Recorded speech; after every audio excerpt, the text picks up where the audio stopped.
Hello everybody, welcome to another Photoshop CS6 tutorial. I'm your host, Buddy Blackford. Today we're going to learn how to use the background eraser tool. The background eraser tool lets you select specific colors from within your image and erase just those colors if you want. There's a whole bunch of different settings that you can use with different combinations for those settings that can give you different types of looks and feels. So one thing that's good to know that when you're using the background eraser tool, if you try to use it on a flattened image, it's going to automatically change your image to a layer because it's going to erase to transparency. So for example, go ahead and select your background eraser tool, which is underneath the eraser tool. Hotkey is E. And then as I start erasing here, it changed it. You can see it changed it from background to layer. So if I hit Control Z to go back, you can see that it's at background right now. All I am going to do is erase, and it changes it to a regular layer, no longer a background layer. It does this because Photoshop is making the assumption that you're going to use, if you're going to use the background eraser tool, that you obviously need to have a layer that supports transparency. So remember that the background eraser tool supports transparency, or erases to transparency. All right. So with that in mind, we can go up here to our options. We've got our different brush, just like with any other kind of brush. We've got our different settings here, and if you need help with those, you can check out the earlier tutorials on the paintbrush and things like that. That I go over all those different, all these different settings here. Now we've got three different buttons here, and these are sampling buttons. The first one here is continuous. The second one here is once, and the next one is background swatch. So I'll just go over these real quick. So for continuous, when you're sampling the background, how it selects, when you're sampling from the image, it's going to determine how you select the color range that you're going to be erasing. So continuous continually selects a color range as you're dragging along. And then when you do once, so let me do this.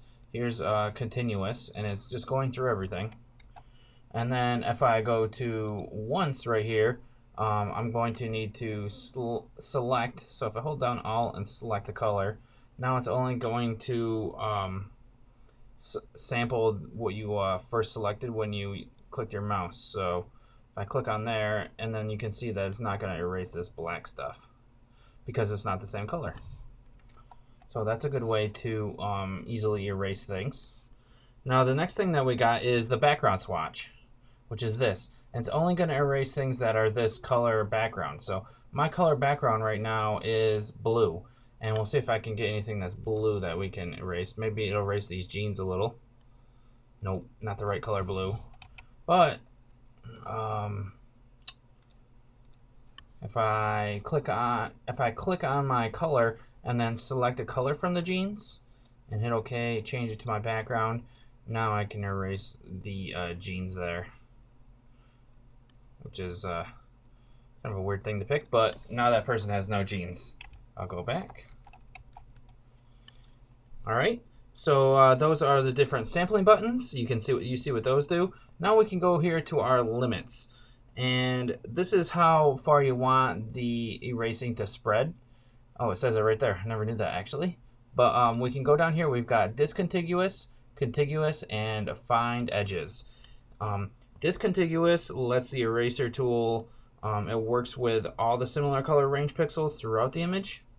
Contiguous restricts the eraser tool, and what it's going to do is it's going to what's it going to do? It's going to restrict it to the selected color range without moving outside like the original area that you sampled.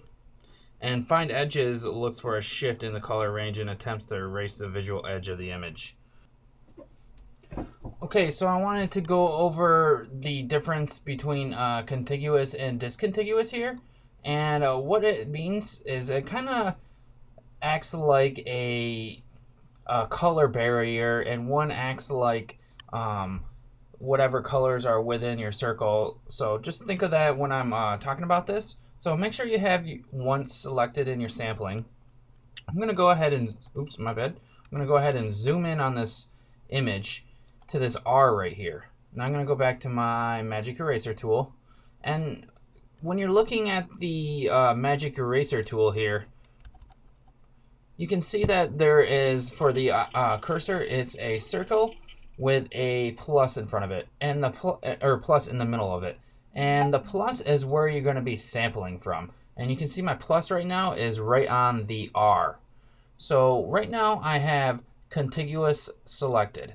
And if I select the R and erase that, it's only erasing the R because all the color surrounding it is not the same color and is definitely a different color, which is white in this case. Now I'm going to go ahead to discontiguous, and I'm going to go back to so that this R is showing. And when I select this R, it's going to select all the colors within my cursor's range instead of just the R. So if I click, you can see that it selected all the color that was that color in the range. So it took out all the letters of the corona plus whatever was in my cursor's range up here at the top. So that's what discontiguous and contiguous mean.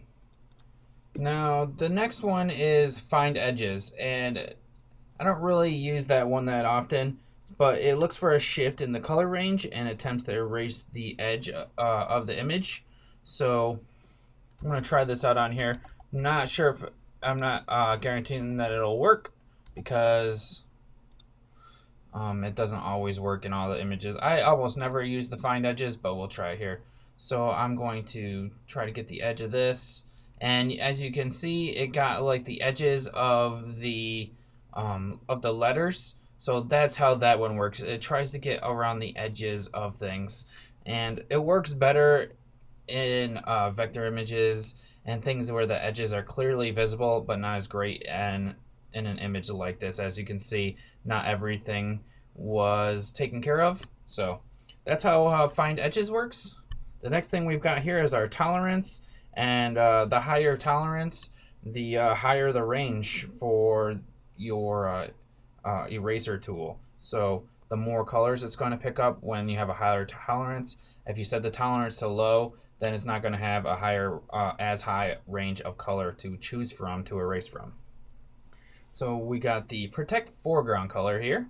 So if you have that checked, and then I go ahead and grab something like this color right here and hit OK and make sure it's in my foreground. When I start trying to erase, let me get this onto something else. It's going to definitely protect that. So I'll go to this sampling right here where it's going to be a continuous sampling. And as I erase, it's going to protect that color. And it looks like I selected a color here that was not totally, like, it must have been a different, like a color that was only like had a few pixels in there. So it only protected a little bit of it. But that's what that does. Maybe I'll set the tolerance down. Yep, and you can see that it affects this even more. When I set the tolerance down, it protected this color even more than it protected it more when the tolerance was down. So that's all I wanted to go over with you for the background eraser tool. Kind of a long tutorial, but there was a whole bunch of different stuff to go over. So thank you for watching, everybody, and I look forward to seeing you guys in the next tutorial. Have a good day, everybody.